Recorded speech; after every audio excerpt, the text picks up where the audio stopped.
Okay, so let's get right into it. Today, we're breaking down one person's really fascinating 30-day experiment with the one-meal-a-day diet. You've probably heard of it as OMAD. It's a pretty extreme way to eat, so what actually happens when you stick to it for a whole month? Yeah, that's the big question, isn't it? We're going to walk through the whole journey, the highs, the lows, and of course, the final results, to see if this incredibly challenging diet is really worth all the hype. So before we jump into what happened, we got to start at square one. First things first, let's make sure we're all on the same page. What in the world is the one-meal-a-day diet? Well, it's pretty much exactly what it sounds like. It's a plan where you eat just one single time per day. The whole point is to challenge that conventional idea of eating 3 square meals. And hey, some doctors even say it could be a key to losing weight and keeping it off. And that is exactly what the person behind this experiment did. They just dove right in for 30 days to give us the real, unfiltered story on the pros and cons. So, let's start with the good stuff. What went right? Now, you might be thinking, a diet this restrictive has got to be all bad news. But, as it turns out, this 30-day experiment uncovered some genuinely surprising upsides.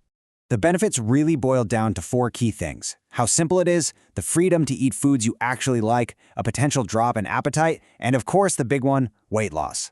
Let's break each of those down. Okay, the number one pro here is just how incredibly simple it is. I mean, think about it. There's no counting calories, no complicated meal plans, no weighing every little thing. The rule is crystal clear. Eat one meal. That's it. For anyone who's just exhausted by complex diets, you can see how this would be a huge plus.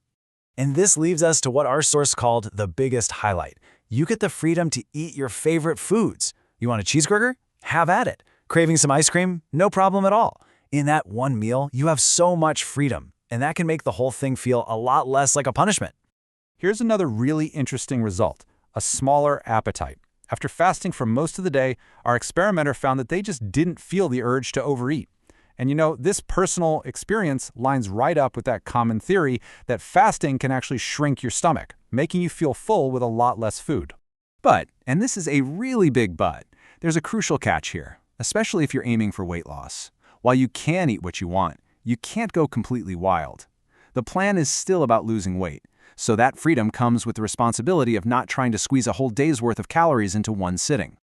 All right, we've looked at the good side, and honestly, it sounds pretty appealing. But it wasn't all cheeseburgers and simplicity, not by a long shot. So let's talk about the reality of the diet, which naturally comes with some pretty big challenges. I don't think this will shock anyone, but the single biggest struggle was just hunger. Plain and simple. Eating only once a day is a massive change for your body, and that adjustment period is tough. And this quote just says it all. The narrator was super honest about feeling those hunger pains at the beginning, but like with a lot of new routines, the body started to adapt over time, and the hunger became way more manageable. It's that first big hurdle you just have to get over. So the whole journey really boils down to getting past 2 major hurdles. First, you have to be ready to tolerate that initial hunger. And second, you've got to deal with low energy. I mean, it makes sense, right? Restricting calories that much can leave you feeling way more tired than usual. And that's exactly what our experimenter felt. Because of these challenges, there are a couple of important warnings. If you're someone who tends to binge eat, this diet might not get you the results you want, because it can be really easy to go overboard in that one meal. And also, if you're the kind of person who needs sugary snacks to power through the day, this is going to be an especially hard plan to stick with. Okay, we've laid out the pros and the cons. Now for the moment of truth. After a full 30 days of this, what was the bottom line? Did the whole experiment actually pay off? So, after all that, the good stuff, the hunger pangs, the low energy, what was the final tally? Let's get to the numbers. And the result after 30 days was a loss of a couple of pounds. Now, that might not sound like a huge number, but for the person in this experiment, it was a real, tangible success. It was proof that this method could actually work. Ultimately, the conclusion here is a really balanced one. The one-meal-a-day diet is definitely not a magic bullet. This experiment proved it can work, but it takes a very specific kind of discipline, and it's just not going to be the right fit for everyone's lifestyle or personality.